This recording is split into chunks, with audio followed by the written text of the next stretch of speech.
Bonjour, nous sommes le 23 novembre 2021 avec une journée qui semble très claire, on a une certaine forme de clarté, mais avec de la fraîcheur, c'est-à-dire que la température avoisine au pifomètre, bien sûr, 8, 7-8 degrés, voire 9. En tout cas, il y a la fraîcheur, le froid commence à montrer le bout de son nez, et les températures commencent à chuter vers ce qui pourrait s'apparenter à des températures proches de celles de températures hivernales.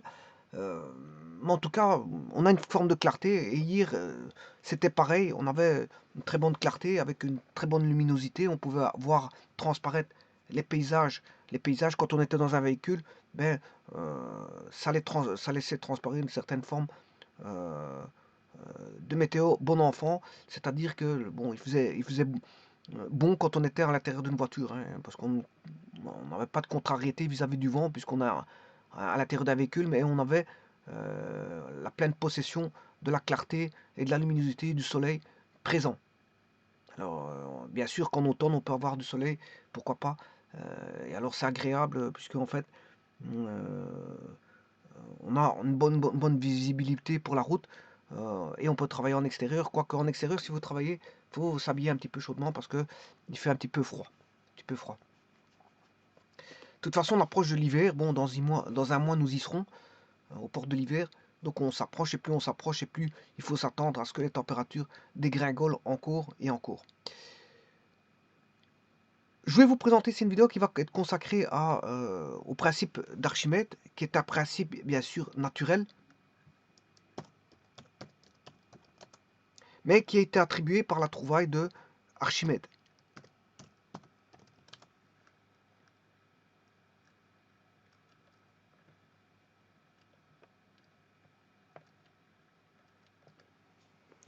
Le principe d'Archimède donc est un principe de mécanique. C'est un principe de mécanique. Mais pas n'importe quelle mécanique, parce que la mécanique, on en connaît la mécanique euh, du solide. Mais ici, c'est pas la mécanique du solide, hein. Voilà, c'est pas, voilà, on fait pas de la mécanique du solide ici. On fait la mécanique, soit, enfin, la mécanique, quand je dis soit, avant, éventuellement, des liquides ou des gaz. Mais c'est ce qu'on appelle la mécanique des fluides. Donc c'est pas le principe d'Archimède n'a pas à voir avec la mécanique du solide. Quoique bon, on peut avoir un solide immergé, oui, mais ça a à voir avec l'interaction du solide immergé dans le fluide.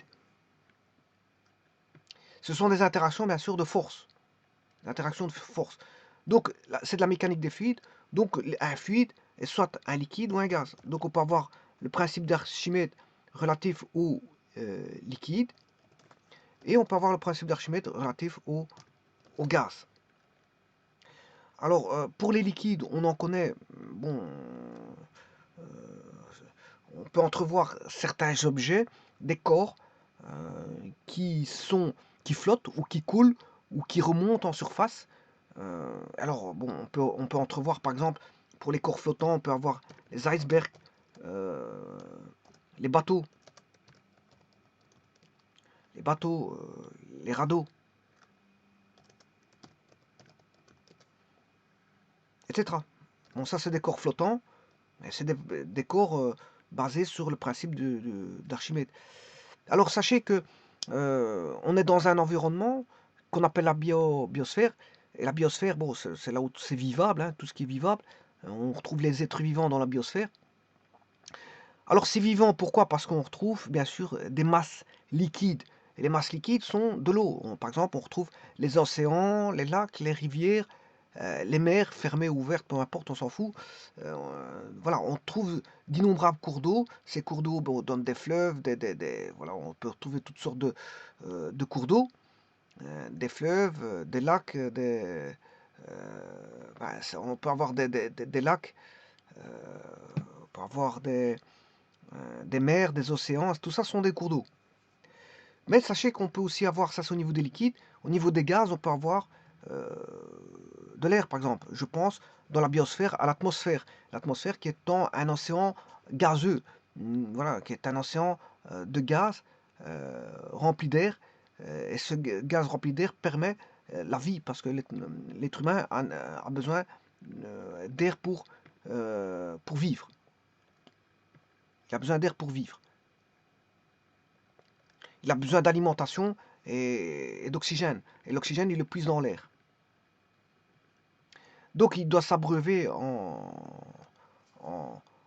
bien sûr en nutrition solide, liquide. On peut retrouver de l'eau, on peut boire de l'eau.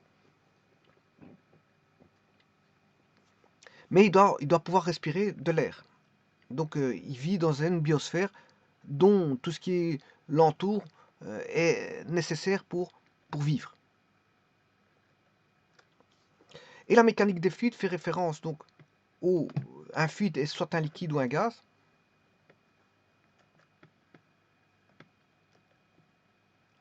Et qu'on entrevoit quelques principes au travers, par exemple, de l'iceberg, des bateaux, des radeaux, de tout ce que vous voulez qui se trouve à la surface ou voire en train de couler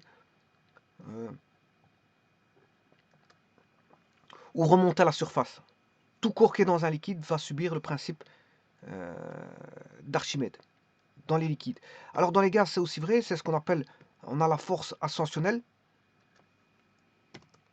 La force ascensionnelle, par exemple, c'est ce qui a permis de faire, permis à nos ancêtres, ascension, je ne sais pas comment on écrit ça, ascensionnelle, j'espère que je ne fais pas d'erreur, si je fais une erreur, ben, dans le mot, vous corrigerez. Voilà, donc la force ascensionnelle, notamment ce qu'on retrouve dans les fusées, les premières fusées ou les fusées modernes actuelles, dans les ballons d'autrefois, les ballons bon, pour monter dans le ciel avec des êtres humains, hein, on lestait les ballons pour faire monter des gros ballons. Alors on prenait par exemple des petits animaux, des êtres humains pour faire voler un ballon. Bon, les premiers ballons, à mon avis, c'était voilà, ils ont fait des essais sur des bêtes. Hein. Ah bon, à mon avis, je crois que c'est ça. Les premiers ballons, c'était des essais sur des bêtes, et puis après, ils ont pris des ballons, comme ça marchait avec des bêtes, ben, ça a marché, on a mis des êtres humains dedans. Et puis après, il y a eu bon, il y a toutes sortes, hein, toutes sortes de choses qui peuvent monter au ciel par la force de propulsion, fusée, tout ce qui s'ensuit pour monter au ciel. Voilà, donc, et tout ça, ce sont des principes de la force d'Archimède. Alors, je vous ai dit, enfin, le principe d'Archimède, je m'excuse, le principe d'Archimède. Bien sûr, c'est un principe de mécanique. Hein. Donc, qui dit mécanique dit notion de force. Mais ce sont des forces relatives à l'interaction entre un fluide, il faut absolument un fluide et un objet, un corps. Interaction entre fluide, corps. Donc on a quand même un corps solide, hein. On peut avoir un corps solide, on peut avoir un corps dans le fluide, c'est ça que je veux dire. Il peut être solide, voilà, un corps solide dans le fluide. Alors, qui est Archimède? Tout d'abord, c'est un grand penseur, c'est pas n'importe qui ce monsieur, Archimède.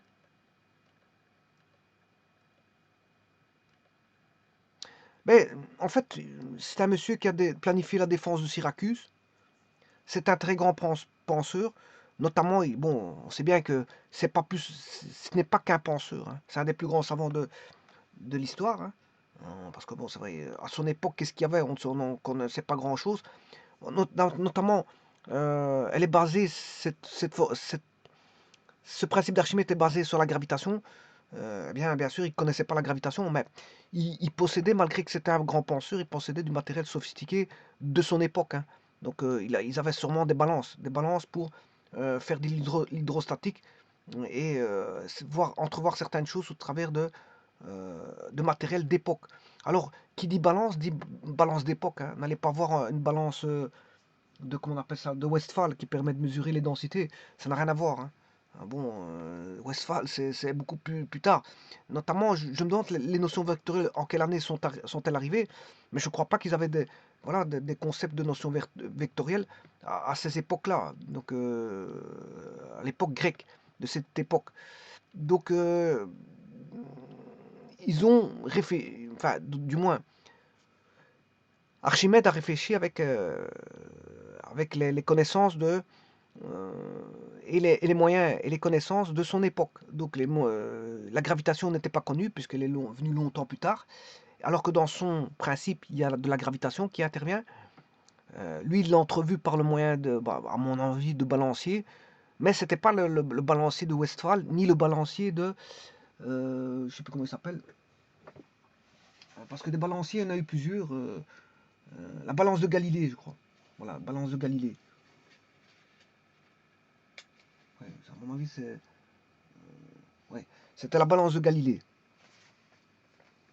Donc, il n'avait pas la balance de Galilée, mais Galilée a reconstruit une balance d'Archimède. Bon, il a fallu 5 pages pour le faire, et il l'a fait. Mais bon, il s'est dit que, bon, parce qu'on ne connaissait pas les moyens pour lesquels Archimède a entrevu la chose, puisque le fameux concept établi suivant sa fameuse formule Eureka, qui concernait la couronne en or du roi Hieron, je m'excuse, c'est pas Hérion, c'est Hieron. C'est le roi Hieron. Donc vous aurez compris que là, apparemment, ce serait peut-être une légende. C'est pas forcément, voilà, quelque chose qui serait établi. Avec sa fameuse formule Eureka, c'est peut-être une légende. Alors cette légende, bon, je ne veux pas l'expliquer ici, c'est pas le but de la manœuvre, puisque je vais expliquer le principe d'Archimède. Mais en tout cas, il était dans une bassine en bois. Voilà, vous pouvez entrevoir, imaginer, bon, une bassine en bois, avec du fer ici, hein, pour soutenir le bois. Il prenait son bain et on lui avait donné un problème sur la couronne en or du roi Hieron. Déjà, le roi Hieron, on lui aurait donné sa couronne pour... Voilà, bon, c'est pour ça que on se demande si c'est pas une légende, parce que quel est le roi qui va donner une couronne à une personne? Ça veut dire que, ouais, ça voudrait dire que si Archimède aurait c'est vrai qu'il a planifié la défense de Syracuse, on est d'accord, mais aurait-il une très grande confiance par rapport au roi que le roi lui prête sa couronne? Je sais pas, c'est une légende tout ça, hein. Bon, c'est pas dit qu'il a dit Eureka dans sa baignoire, bon, parce qu'on ne sait pas ce qu'il avait comme matériel, hein. Je vous dis, bon, il avait peut-être des balances pour entrevoir voilà, le principe d'Archimède. C'est peut-être pas forcément avec la couronne du roi Hieron, la couronne en rang du roi Hieron, c'est peut-être avec un autre objet, et il l'a fait peut-être avec des balances. On n'en saura pas grand-chose parce qu'on n'était pas là à cette époque-là. Alors, comme il n'a pas laissé de grands écrits vis-à-vis de ça, mais on peut qu'aller chercher, bon, des personnes qui étaient autour de lui, qui ont voilà, annoncé certaines choses. Par exemple, euh, c'est lui qui aurait dit: donnez-moi un point d'appui, je soulèverai le monde. C'est Archimède qui a dit ça. Et il a dit pas mal de phrases comme celle-là. Et il a trouvé des choses telles que, je me demande, c'est pas lui qui a trouvé le sablier. Il a travaillé avec le nombre pi. Et avant sa mort, il aurait dit quelque chose avant sa mort qui concernait des cercles. En disant, bon, en gros, laissez tranquille ces cercles. Voilà, durant sa mort, il aurait dit ceci. Laissez tranquille ces cercles. Hein. Bon, je n'ai pas la phrase exacte, hein, bon, mais en tout cas, c'est quelque chose comme ça. Laissez tranquille mes cercles, bon. Alors qu'il était en train de mourir. C'est pour vous dire que, bon, bon c'était une personne, je veux dire, qui était, je veux dire, beaucoup, qui travaillait énormément, notamment, qui était un grand penseur, mais qui faisait quand même du laboratoire. Hein. C'est pour ça que je vous dis qu'il avait du matériel spécifique d'époque. Bon, on pourrait se dire que s'il a travaillé sur l'hydrostatique, il devait avoir sûrement des balances d'époque. Bon, lesquelles, je ne sais pas, je n'en sais pas plus. En tout cas, sûrement pas une balance de Westphal ni de Syracuse. Bon, ceci étant dit, on ne va pas rentrer dans les détails de la vie d'Archimède parce que c'est pas le but du sujet. Le but du sujet, c'est si vous voulez voir Archimède, sa vie, bon, vous allez voir, vous achetez des bouquins appropriés Notamment, il existe un livre qui est Eureka, les joies de l'invention. Je peux vous écrire ici si vous voulez l'acheter. Et vous aurez des explications euh, sur un petit peu la vie d'Archimède, hein, et ses trouvailles. Eureka, les joies de l'invention.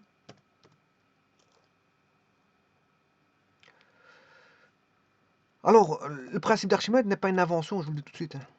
Bon, c'est une découverte. Bon, autant si c'est lui qui a trouvé le sablier, ben, on peut dire que le sablier c'est une invention, mais le principe d'Archimède n'est pas une invention, c'est une trouvaille, d'une découverte, bien sûr, de notre environnement, comme je vous ai dit, de la biosphère, hein. On a de l'eau, des gaz, ben voilà, on a des corps qui sont animés dans les fluides et les gaz, et on entrevoit certaines choses et certains principes. Et donc lui, il a vu et il a mimé certains principes pour retrouver et mesurer avec ses instruments d'époque et trouver le fameux principe d'Archimède. Alors, ce principe, maintenant, je peux le démontrer. Je le fais avec démonstration de maintenant, parce que, bon, à son époque, il n'avait pas les outils que je vais faire maintenant pour trouver tout ça. Alors, je vais le faire avec les démonstrations de notre époque, c'est-à-dire par les théories vectorielles, hein. Par les théories vectorielles et de gravitation, bien sûr, hein. Vous aurez compris que je vais faire intervenir la gravitation. Ceux qui n'avaient pas à cette époque-là, ils ne connaissaient pas la gravitation. Alors les vecteurs, je ne crois pas qu'ils connaissaient, parce que bon, si je prends le cas de figure du théorème de Menelaus, qui est quelque chose de... Voilà, euh, ce sont des rapports segmentaires. C'est quand on a un triangle, voilà, on regarde l'alignement de 3 points, dont les 3 points proviennent de rapports segmentaires par rapport au sommet du triangle. Mais ça peut être décrit par des vecteurs, mais bon, je ne sais pas s'ils connaissaient les vecteurs à l'époque de Menelaus, hein. Bon, donc c'est pour ça qu'ils l'ont fait avec des distances, et que quand les notions vectorielles sont apparues après, ils ont remis voilà, le théorème de Menelaus à sa forme vectorielle, sous sa forme vectorielle. Ici, c'est pareil. À mon avis, je ne crois pas qu'ils connaissaient les vecteurs à cette époque-là. Et donc, bien sûr, les balanciers, ils connaissaient, ils savaient qu'il y avait des principes voilà, de force, mais pas au niveau vectoriel. Donc, la notion vectorielle, ce que je vais faire ici, est une notion, je veux dire, qui est venue par après. Par après. Et donc, je vais faire ici une démonstration vectorielle. Alors, pour le principe d'Archimède, je vais faire le principe d'Archimède, bien sûr, dans les liquides.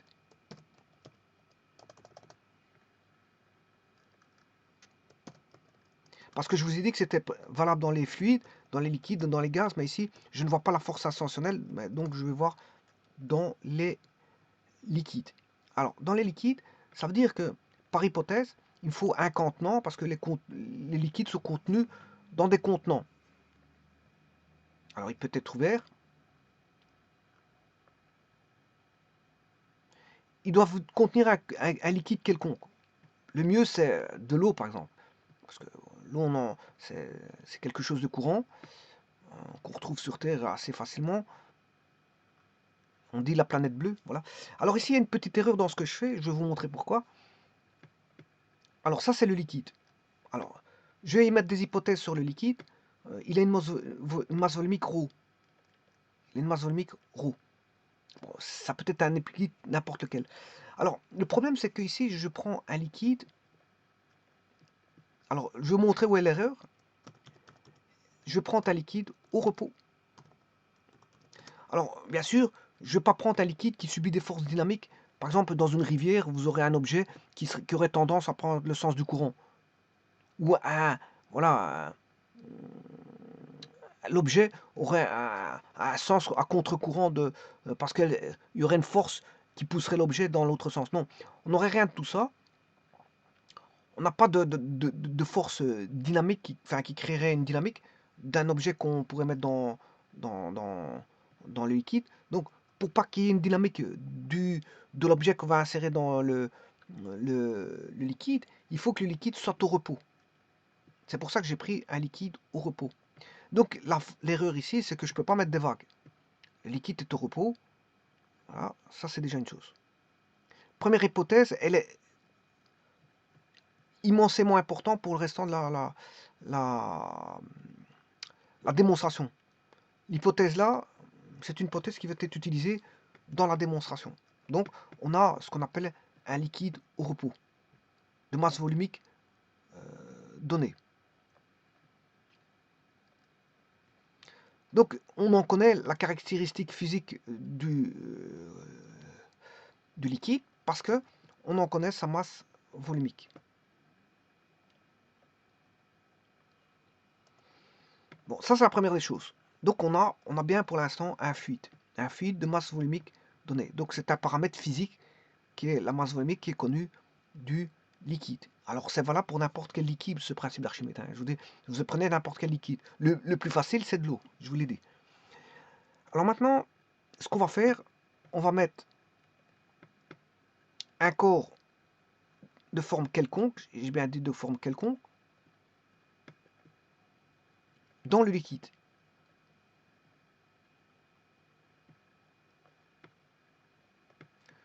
Donc la seconde hypothèse, c'est qu'on a un corps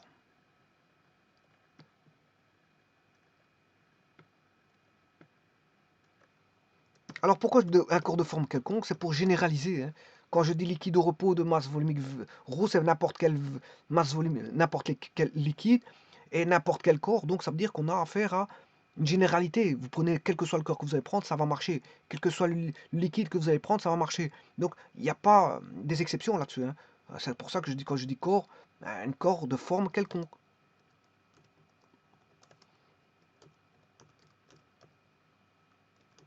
Un corps de forme quelconque. Voilà. Alors, qui dit corps de forme quelconque, dit matière. Hein. Bien sûr, vous aurez compris qu'on a de la matière. Alors, ça veut dire que sa grandeur physique est reprise par sa masse que j'appelle M'. Bien sûr, il y a un champ de gravitation, je vous l'ai dit. Bon, Archimède ne connaissait pas les champs de gravitation. Mais en tout cas, il avait ses petites balances pour savoir faire des équilibres. Hein. Ça, les équilibres, ça, il connaissait. Et alors, bon, on a une masse et on a, bien sûr, une donnée qui est la gravitation. Donnée qui est la gravitation.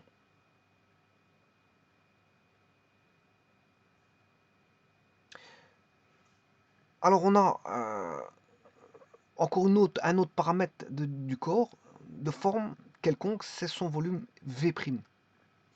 Son volume V'. Donc, vous voyez, le liquide, on en connaît quoi? Sa masse volumique au niveau physique. Le corps de forme quelconque, on en connaît sa masse M'.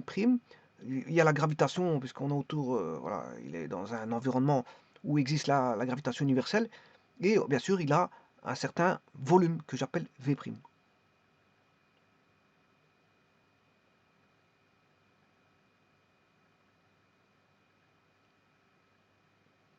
Alors, on peut trouver aussi la masse volumique du corps, que je vais appeler ρ'. ρ', c'est des masses, c'est des kilos par mètre cube. Donc, c'est M' sur V'. Vous avez facilement la masse volumique du corps. Alors ça, ce sont les paramètres physiques présents dans le récipient, c'est-à-dire on a un contenu qui est liquide, parce que les liquides sont nécessairement, ont besoin d'être contenus dans un contenant, et on a bien sûr un corps qui va interagir avec le liquide. Alors maintenant, je vais faire les interactions de force, et c'est là que je vais faire de la mécanique. Le point de vue mécanique va venir maintenant. Alors, ce point de vue mécanique nécessite de définir un système.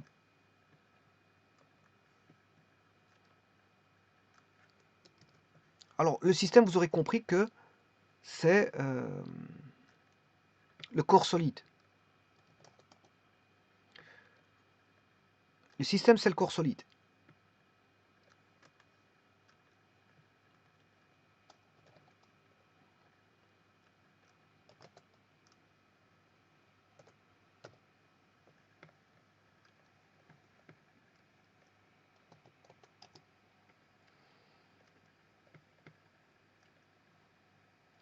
Je m'excuse un petit instant parce que j'essaie de redimensionner pour ne pas avoir des grandes. Voilà. Donc ça, c'est, j'ai représenté un peu plus. Oh là là. Bon, je m'excuse parce que ici, ça commence à bien faire. Voilà, je clique. Voilà. Alors, j'ai représenté ici en plus petit le vase, le récipient, contenant le liquide et le corps solide. Maintenant, je vais établir la mécanique, les forces mécaniques en présence. Quelles sont les forces mécaniques en présence? Alors pour ça, je vais définir le système. Le système, c'est quoi? C'est le corps qui est présent ici.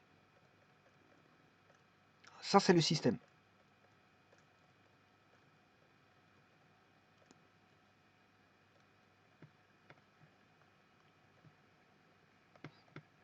Le système, c'est le corps.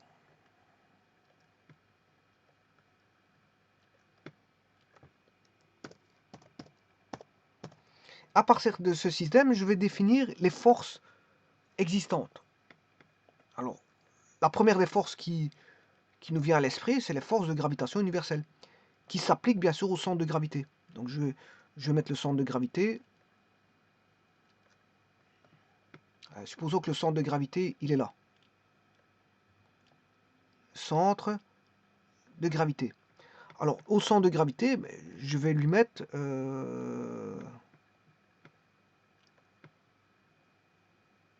le poids.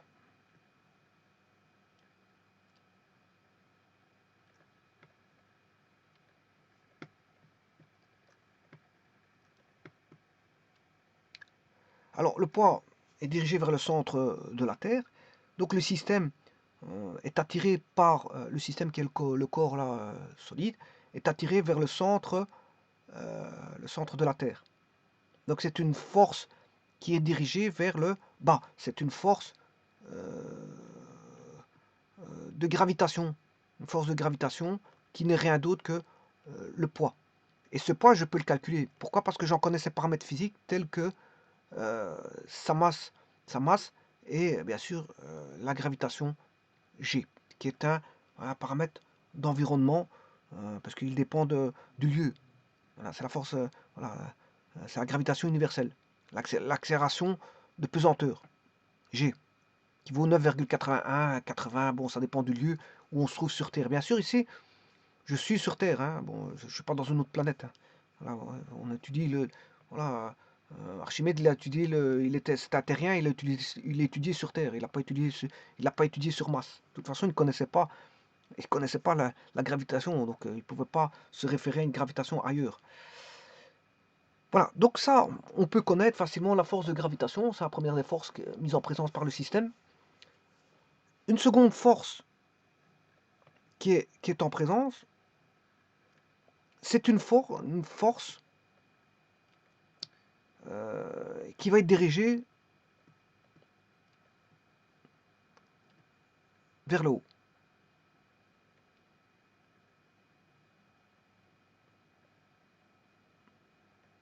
Alors je peux la mettre plus grande, plus petite, et ça, j'en ferai la discussion par après. Pour l'instant, on ne sait pas ce que ça vaut. Le tout, c'est de rechercher que vaut cette force. Et cette force ne se met pas n'importe où. Je le verrai par après. Il a un point d'application. Ce point d'application n'est pas forcément un centre de gravité de l'objet. Alors je vais l'appeler centre. C'est un autre centre. On verra par après. Alors il peut être confondu avec le centre de gravité. Bon, il y a des cas de figure où il sera confondu, mais voilà, il s'appelle centre. Alors cette force-là, je vais l'appeler, c'est une force de réaction. C'est une force de réaction.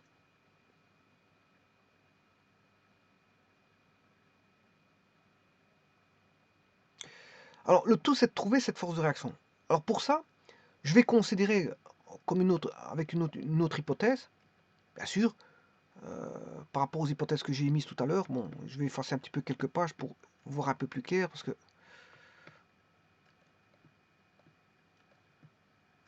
je ne sais pas où ce que j'ai mis les hypothèses.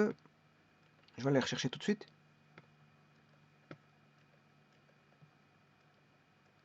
Voilà, les hypothèses sont là. Alors, je vais rajouter à ça une nouvelle hypothèse. Bien sûr, on a un référentiel. Bon, je vous dis, bon, ça n'existait pas à l'époque d'Archimède. Voilà.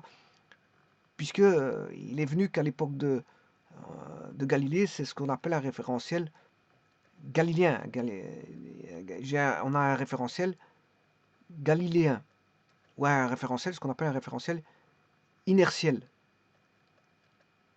Il y a la présence je vais mettre la présence d'un référentiel inertiel. Alors, comment je vais mettre ce référentiel? Pas n'importe comment. Pas n'importe comment. Alors, on sait bien on le sait par intuition qu'on n'aura pas des forces transversales. Hein. Bon, le corps, soit il va monter, soit il va couler, soit il va être en équilibre, ou soit il va monter. Voilà, donc on se dit que, bon, on se dit que ben, ce sont des forces, on va dire, qui sont toutes des forces qu'on appelle verticales. Donc on n'aura pas des forces transversales qui vont apparaître. Donc on n'aura pas d'axe X, Y, hein, on n'aura pas une composition en X ou en Y. Donc ce qui veut dire que ça vient faciliter la tâche parce que je n'aurai pas un repère en X, Y, Z.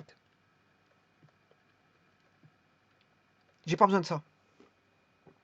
Parce qu'à aucun moment il y a une force qui va être une composante en X, Y. Toutes les forces seront de type projection sur l'axe des côtes. Donc un axe suffit, c'est un axe linéaire et pas un axe en 3D. Il n'y a pas besoin d'un axe en 3D ici. Et vous mettez placé un axe en 3D. Un axe linéaire, je m'excuse. Qui est un axe des côtes, bien sûr, ayant une origine O et un vecteur de base que je vais appeler I. Et bien sûr, l'axe des côtes, ben, je vais l'appeler Z.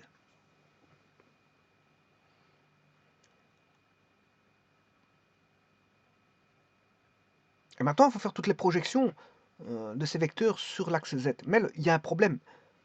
On ne sait pas ce que c'est que ce R-là. On ne sait pas que vaut ce R. Alors, que pourrait être ce R? Eh bien, ce R pourrait provenir de ceci.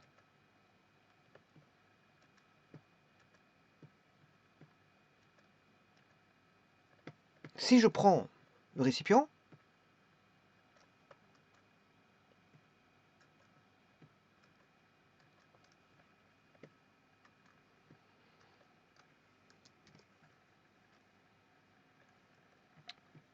ce constituant-là, ce corps, il peut être décrit de plusieurs points, d'une multitude de points en surface. Hein. Ce sont des points de surface. Alors, ces points de surface, je les appelle petits i.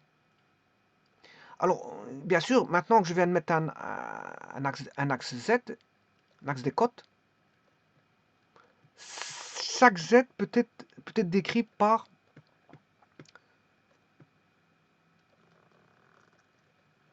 une hauteur ZI. Par exemple, si je prends ce point I là, ben c'est ZI. Si je prends par exemple celui-ci J, si je prends ce point là J, voilà, ici je viens de prendre un I là.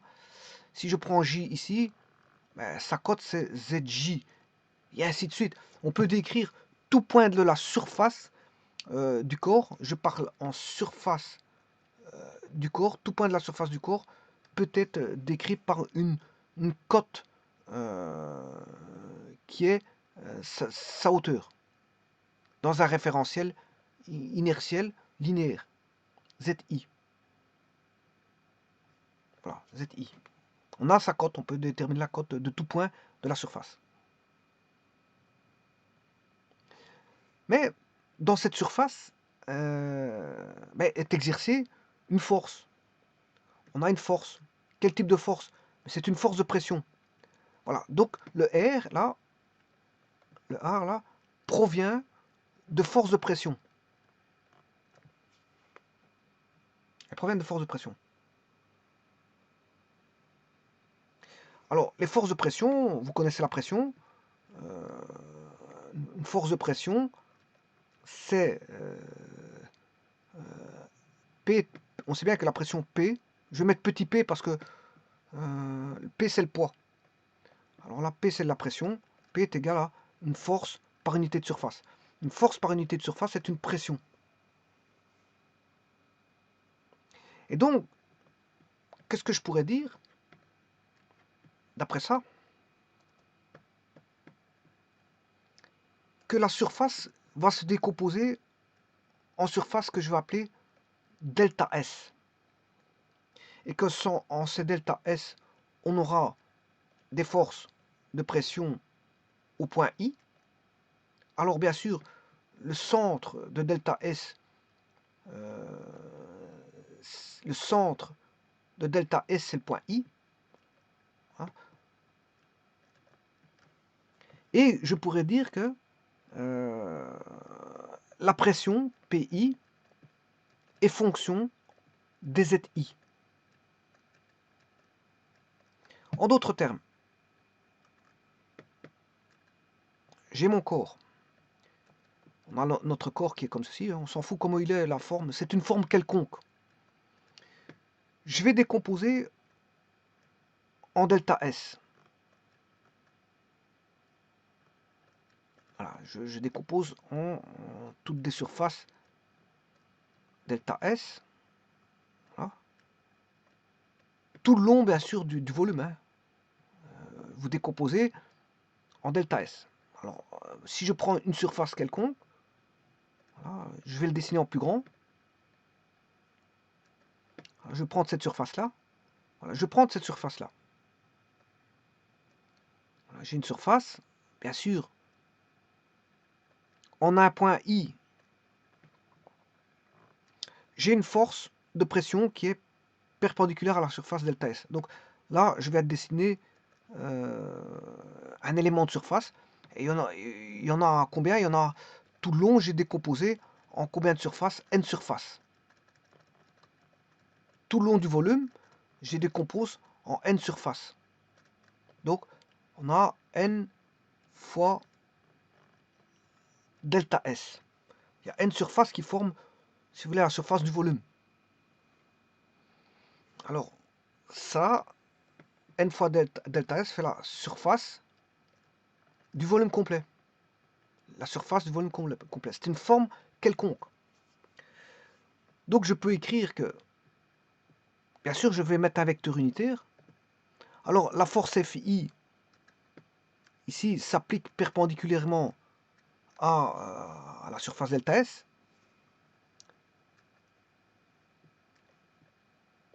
Et que je vais, bien sûr, mettre un vecteur normal que je vais appeler UN. C'est un vecteur normal à la surface qui est unitaire. C'est un vecteur unitaire, UN. Alors, je peux écrire que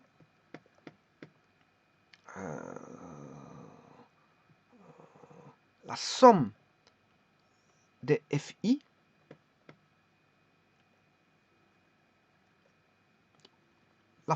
la somme des forces de pression en I, alors ça c'est F, force de pression au point I. Au point I. Voilà, j'en ai pris un, j'ai pris un cas de figure, j'ai pris celui-là. Alors je dois faire la somme de toutes les forces de pression, il y en a un là, il y en a un là, toutes les forces de pression, je dois faire la somme de toutes ces forces de pression sur chacune des surfaces décomposant toute la surface formant toute la surface du volume. Donc la somme des FPI pour I égale à 1, ben, il y a N surface égale. Alors FPI est perpendiculaire à delta S. Hein, et UN est perpendiculaire à delta S aussi. La somme des FPI, ben justement, c'est ce qu'on recherche, c'est R.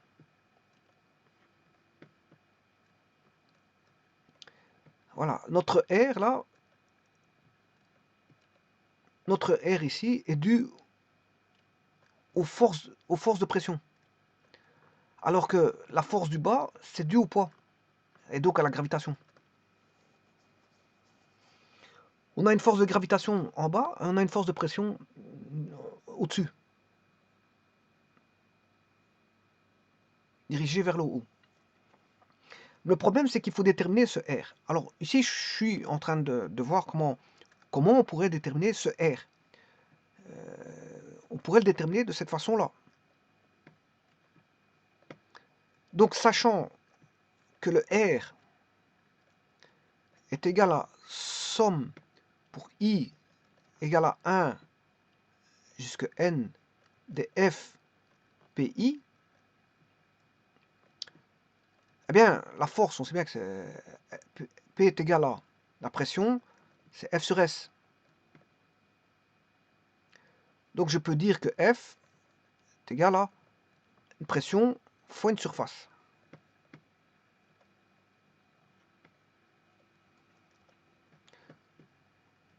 Donc ici on a une pression au point I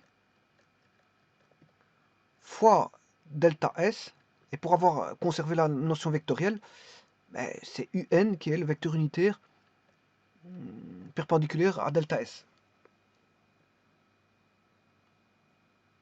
Et j'ai oublié la somme, bien sûr.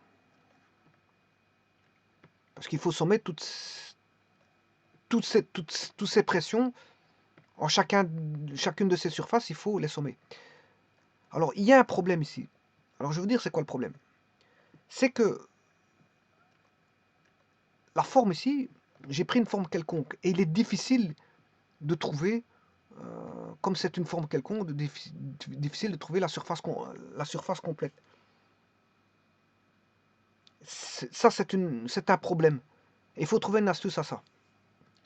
Alors, si on avait une forme facile, c'est facile de trouver la somme des delta S pour avoir la surface complète. Parce que n fois delta S, je vous rappelle que n fois delta S, c'est la surface. N fois delta S, c'est la surface totale. Mais elle est facile quand on a une forme facile. Par exemple, si je prends un cylindre, on a la surface latérale. On peut trouver la surface latérale facilement. Si je prends une sphère, c'est facile aussi. Bon, mais il y a des formes ici, c'est une forme quelconque, c'est pas dit qu'on aura la facilité de trouver la surface latérale. Donc il faut passer par on va dire, une petite astuce. Alors, quelle est cette astuce?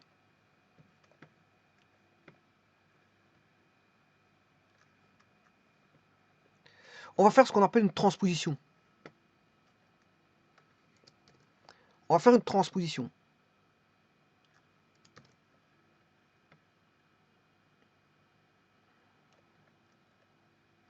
C'est un tour de passe-passe.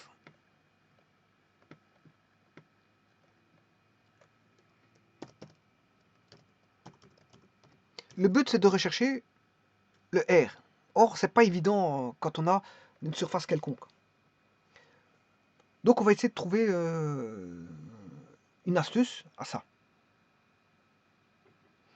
Alors, l'astuce, c'est considérer que on va plus travailler sur un système qui est le corps en lui-même. Ici, le système, c'était le corps. Le système, c'était le corps. Maintenant, le système, par transposition, c'est le volume. Ici, on a un certain volume. Donc, je vous ai dit, on a un volume V'. Le corps fait un volume V'. Ici, je vais considérer le système qui est le fluide. Le fluide, on va dire, qui prend la place du corps.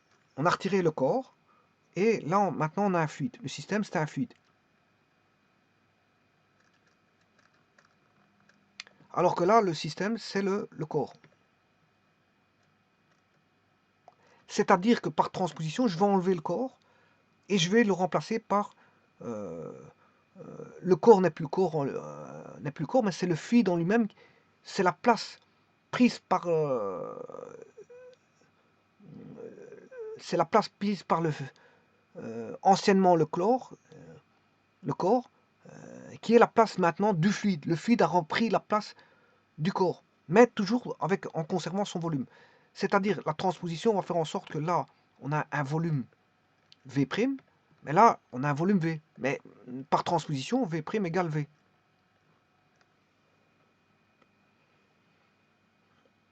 Bon, et sa surface, S', ben, il vaudra S, il n'y a rien qu'à changer là-dessus.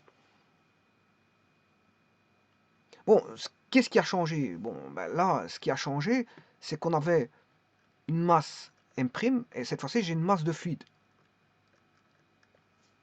Je ne considère plus une masse de corps, mais une masse de fluide.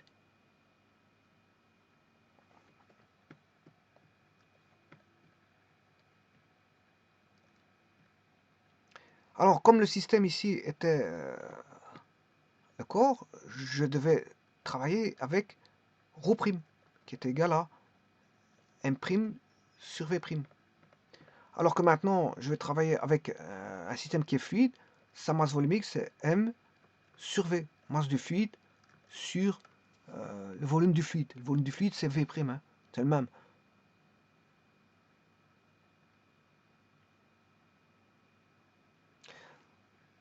Donc maintenant, on a toujours notre poids qui est comme ceci, et on a toujours notre R qui est comme ceci. Ben, il y en a un qui est au centre de gravité, et l'autre il a un centre bien précis. Alors maintenant, je vais écrire l'écriture vectorielle pour trouver le R, assez simplement, sans chercher la surface. Alors pour ça, je vais écrire l'équation vectorielle dans le repère d'inertie qui est l'axe des côtes, là. L'axe des côtes ici. Là. Voilà, je vais écrire l'équation. Hein. Là, on a F. Là, on a R. C'est une équation assez simple de statique. Alors, je rappelle que on est bien en statique. Pourquoi? Parce que j'ai pris par hypothèse que le liquide est au repos. Le liquide est au repos. Donc, maintenant, je peux écrire l'écriture vectorielle qui est R plus P égale 0. Alors, si j'écris sur l'axe des Z, bien sûr avec I comme ceci, vecteur I, vecteur de base, l'origine qui est ici, bien sûr P comme ceci, là le R, alors on aura, si je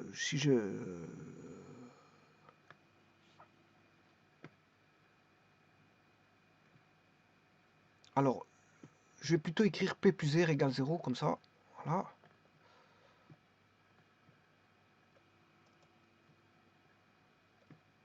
Alors on recherche R. Le P, c'est P, et le R, c'est moins R. Ça veut dire que P égale R. Ah mais, le poids,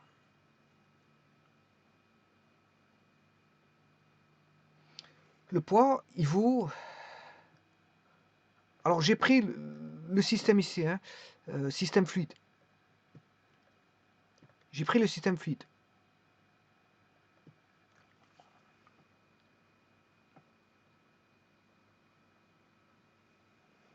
Alors, pour le système fluide, je dois prendre le poids du fluide. Et le poids du fluide, c'est la masse fluide fois la gravitation. Parce que j'ai fait une transposition, parce qu'on ne connaît pas on ne sait pas trouver la surface, hein, voilà, bon, du corps. Donc ici, je repasse par... c'est une astuce, hein, voilà, on fait une transposition. Transposition, c'est-à-dire on change de système tout en sachant que le système, la forme du système ne change pas. La forme du système ne change pas. Alors, la masse du fluide fois G, c'est le poids. Donc, on aura R vaut le poids. Or, le poids, c'est la masse du fluide fois la gravitation. Alors, la gravitation est projetée, c'est plus un vecteur. Hein. Voilà. Mais, on connaît la masse volumique du fluide. Hein. Je vous ai dit que la masse volumique était une hypothèse de départ. On connaît la masse volumique du fluide. Et on sait bien que une masse volumique, c'est en kilogrammes par mètre cube. C'est-à-dire qu'une masse volumique, c'est une masse sur un volume. Or ici, il s'agit, comme le système est le fluide, c'est la masse de fluide sur le volume du fluide. Donc je peux dire que la masse du fluide, c'est ρV. La masse du fluide, c'est ρV. La masse du fluide, c'est ρ fois V fois G. Donc, ce qu'on appelle ρ, on met dans l'ordre, hein, ça fait ρGV. ρ, c'est le ρ du fluide. G, c'est la gravitation, le lieu où on fait l'expérience. Et V, c'est le volume, voilà, du corps, le volume du corps. Et donc, le R, il est connu maintenant. Le R, c'est ρGV. Donc maintenant, si je vais rechercher les forces appliquées, voilà, je vais reprendre ceci.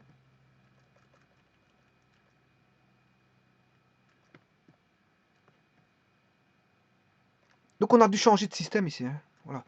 On a dû changer de système par transposition pour avoir, pour éviter de calculer des surfaces provenant de pression. Et maintenant, on a pu calculer le R.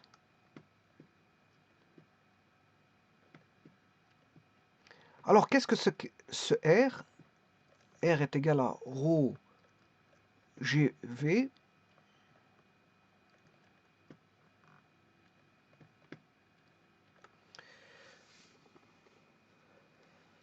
Eh bien, cette résultante R, que vous voyez là, c'est ce qu'on appelle la poussée.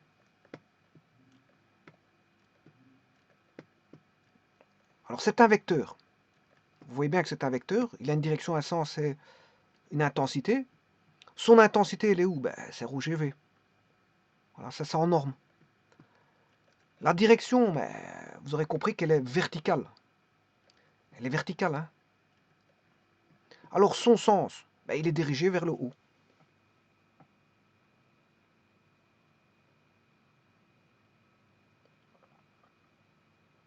Donc, le vecteur R, la résultante R due aux forces de pression, quelque part, hein, parce que je vous ai dit que c'est au départ, quand j'avais pris le premier système avant transposition, ça faisait référence aux forces de pression. Donc la résultance R des forces de pression, qu'on appelle la poussée, c'est un vecteur appliqué à un centre qu'on appelle le centre de poussée. Il s'applique au centre de poussée. Donc il a un point d'application. C'est un vecteur lié. C'est un vecteur lié. Donc, je vais mettre les éléments. Sa norme vaut ρ G V. Sa direction, elle est verticale.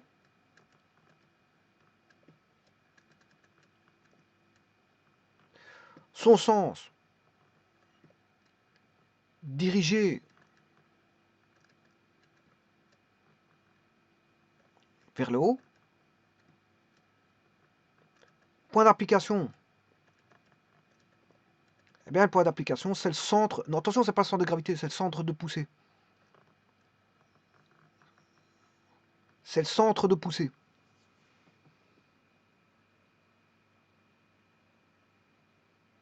Alors, qu'est-ce que c'est que le centre de poussée? C'est le centre. Je le verrai dans une autre vidéo. Hein. Je ferai une vidéo qui sera plus développée que celle-ci, bien sûr, au niveau de.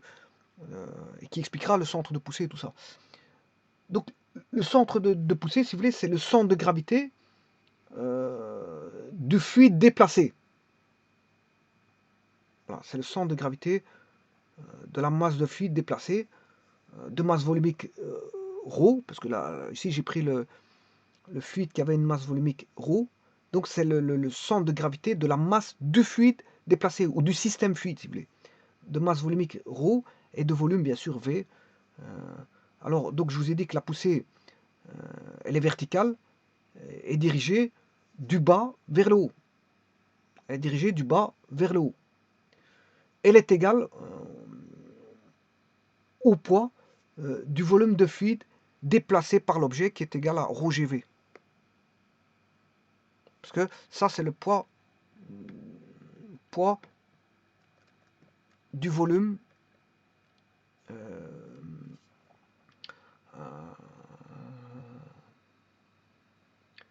volume de fluide.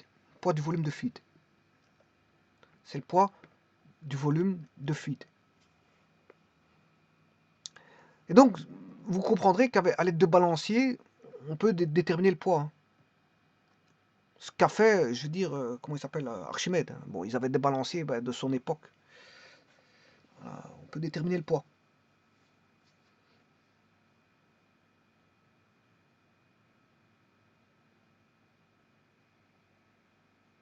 Donc, par des pesées, on sait voir tout ça. Hein. Par des pesons et des pesées, on peut voir tout ça.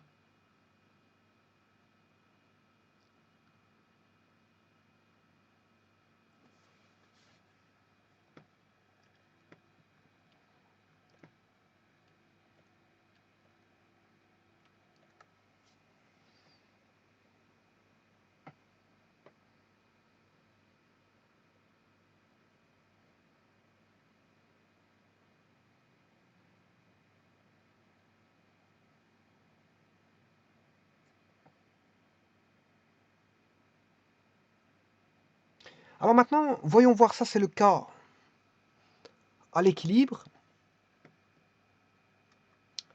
Si je vais faire maintenant,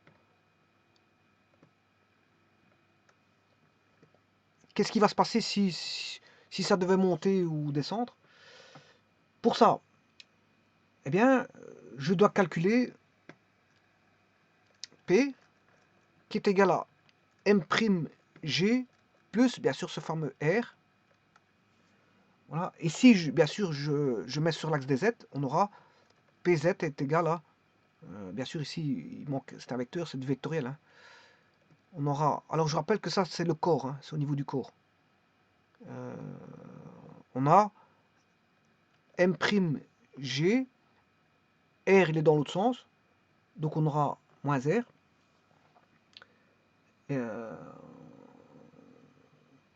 Bien sûr, R, c'est quoi? Je vous ai dit, R, c'est la poussée. Voilà, R, c'est la poussée. Et qu'est-ce que c'est qu'M'G? C'est la force pesanteur du corps.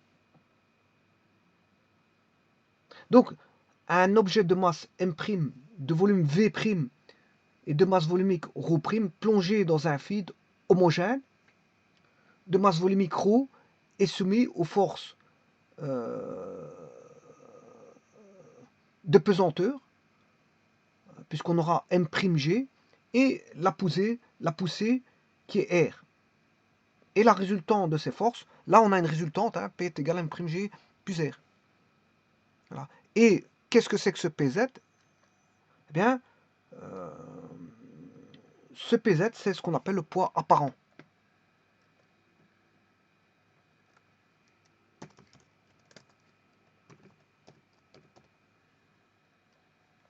C'est le poids apparent. Bien sûr, le poids apparent de l'objet dans le fluide. Hein.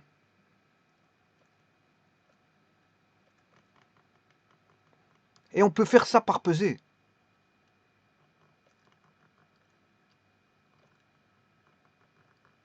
Donc dans le fluide, si vous voulez, l'objet il a un certain poids.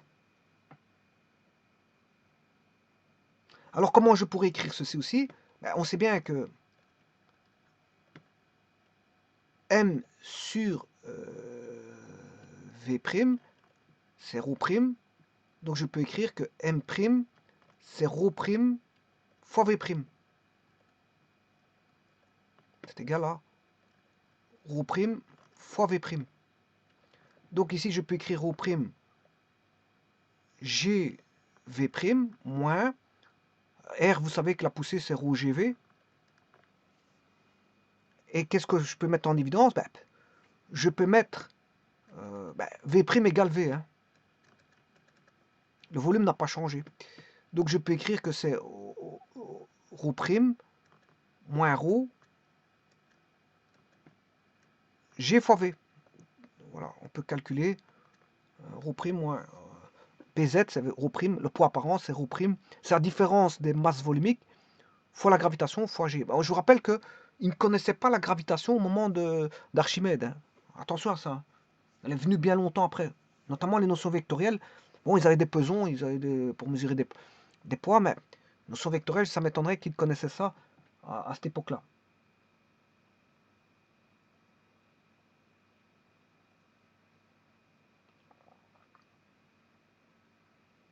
Et maintenant, je peux faire la discussion concernant PZ.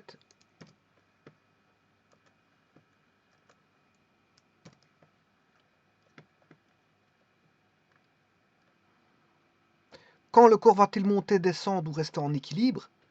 Alors, l'état d'équilibre, je l'étudierai dans une autre vidéo.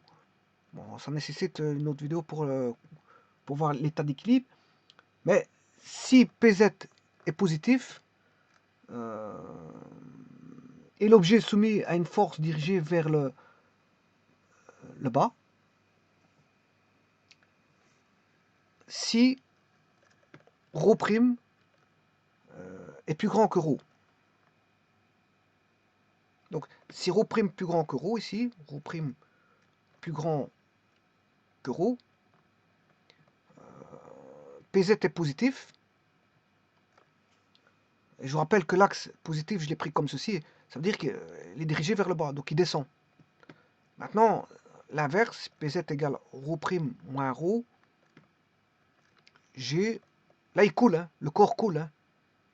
Le corps coule. Alors, PZ sera négatif si ρ' est plus petit que ρ. Et là, bien sûr, le corps va remonter. Parce que ρ' plus petit que... Là, on aura PZ négatif. ρ' moins ρ, ce sera négatif. Hein. On a un nombre positif moins un nombre plus grand. C'est comme si on avait 2 moins 4. 2 moins 4, ça fait moins 2. Négatif. Et donc, PZ est négatif. Comme l'axe est dans ce sens-là, négatif, ça veut dire qu'il va être dans le sens contraire de l'axe. Ça veut dire que le corps va remonter. Donc, d'un côté, là, le corps va couler. Couler, bien sûr, si ρ' est plus grand que ρ. Il va descendre, enfin remonter, je m'excuse, remonter, si ρ'. Et il y a un cas d'équilibre, hein, bien sûr, il y a un cas d'équilibre. Si ρ', il ne fait pas que monter ou descendre, il peut ne pas faire monter, ne faire que monter ou descendre, mais il peut aussi rester en équilibre. Si on a ρ' égale ρ, ben, vous aurez compris qu'on a PZ égale 0. Donc là, il reste en équilibre.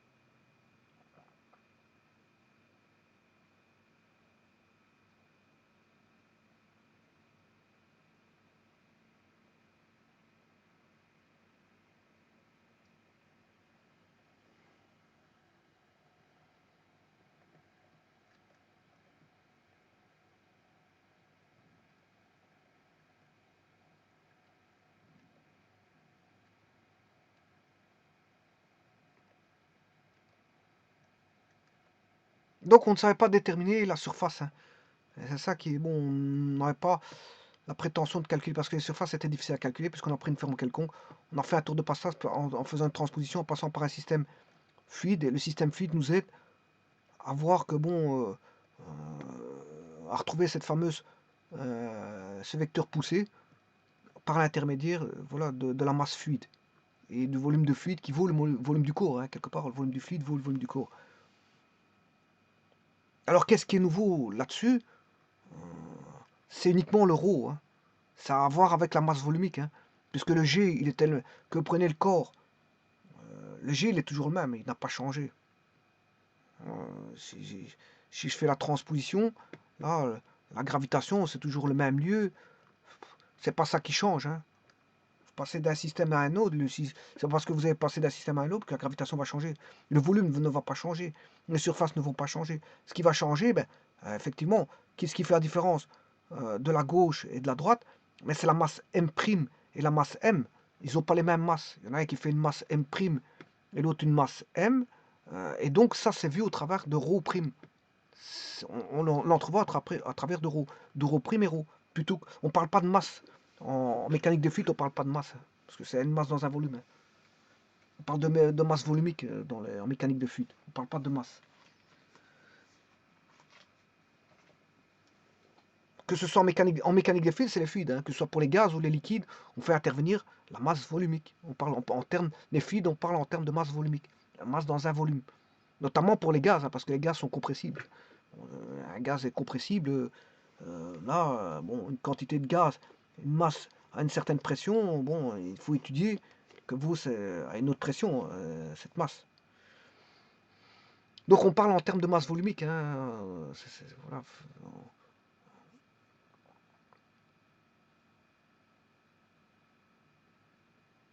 Et pour les fluides, bon, les fluides, c'est les liquides, les gaz sont compressibles, là, on est obligé de parler en masse volumique. Par contre, là, c'est incompressible, mais on parle quand même en masse volumique pour les liquides. Et donc, on ne parle pas en masse. Et donc, c'est pas la masse qui intervient indirectement, c'est la masse, c'est pas la masse qui intervient indirectement, mais c'est directement la masse volumique. Donc, on parle en termes de masse volumique. Donc, qu'est-ce qui fait la poussée?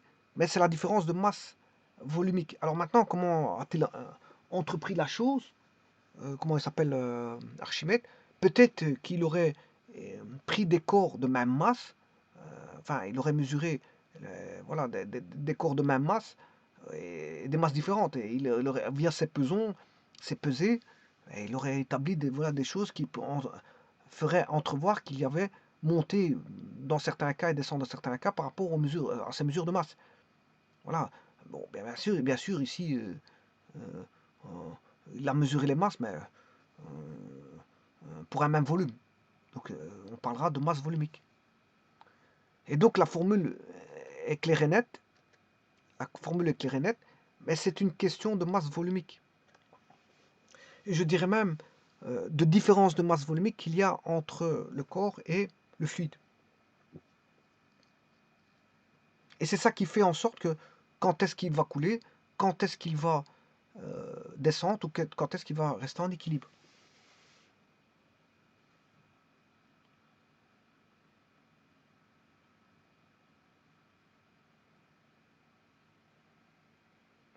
Bien sûr, indépendamment de toute autre force, hein, ne commencez pas à mettre un petit moteur. Si vous mettez un effet balancier avec vos mains, voilà, ça fait un petit moteur, hein, ça n'a rien à voir. Vous allez remonter, c'est normal. Si vous allez remonter, si voilà, vous faites un effet balancier, ça c'est autre chose. Vous n'êtes plus, voilà, on n'est pas en équilibre parfait, on n'est plus au repos, hein. Là, j'ai pris un liquide au repos, j'ai pas mis un petit moteur avec voilà, des petites ailettes. C'est normal que si vous mettez un moteur avec des ailettes, il risque de remonter, hein. Enfin, si vous calculez bien, bien sûr, les petits moteurs pour qu'ils soient en équilibre de pousser vers le haut, ben, il va remonter. Vous mettez des moteurs comme ça, vous calculez les moteurs pour qu'il ait une force de propulsion dirigée vers le haut, ben, il va remonter. Mais ça, c'est pas la force d'Archimède, c'est parce qu'en fait, voilà, vous appliquez des forces montantes. Qui dit force montante, ben, c'est normal que le corps va monter, hein. Vous mettez des forces motrices ascensionnelles, donc c'est normal que le corps va monter.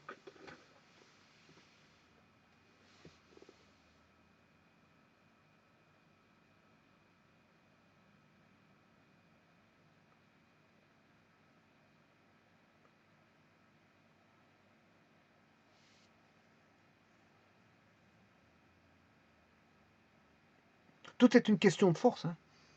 Pour faire monter le corps, ben, tout est une question de force. On peut faire monter le corps comme on veut, hein. Il suffit de vaincre, voilà,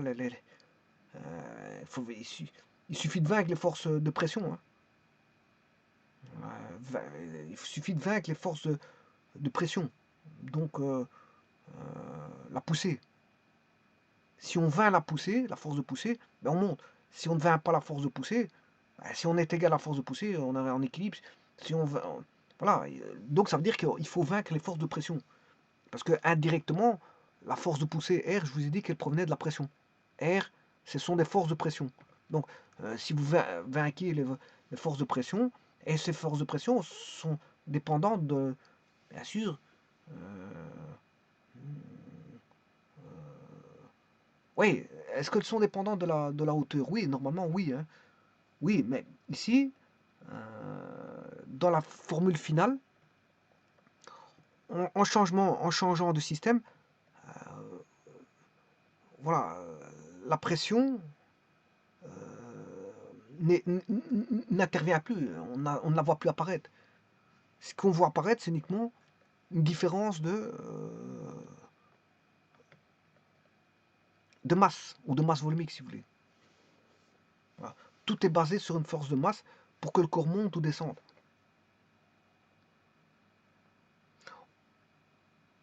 Alors qu'est-ce qui fait la montée ou la descente? C'est la différence de masse, ou différence de masse volumique ici. Ben, c'est plutôt une différence de masse volumique dans un volume donné. Mais c'est surtout ça qui va faire la montée ou la descente. Donc ici, vous voyez que on fait abstraction des forces de pression. Alors que derrière ça se cachent les forces de pression. Le R, la résultante, ce sont les forces de pression. On fait abstraction de ça. En changeant de système, on fait abstraction voilà, des forces de pression sur les surfaces. De toute façon, on ne les connaît pas parce qu'on ne connaît pas la surface. Voilà, on ne connaît pas la surface. Donc, on ne peut pas connaître les forces de pression parce qu'on ne connaît pas la surface. Donc, c'est pour ça qu'on a changé on a fait une transposition. On pourrait connaître si on avait une forme simple, voilà, comme je vous dis, un cylindre ou une sphère, des choses comme ça, c'est facile de trouver la force de pression, puisqu'on connaît la surface, donc on connaît voilà, la force de pression, donc on connaîtrait la résultante des forces de pression sur une forme simple. Mais ici, c'est pas, j'ai pris une forme quelconque qui pourrait être n'importe quoi. Donc, on ne va pas se baser sur le calcul de surface pour calculer voilà, la résultante, la résultante R qui est la poussée, la poussée du fluide déplacé.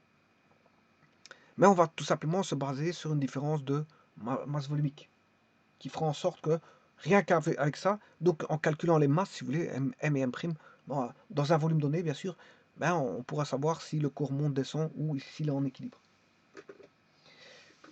Je vous remercie.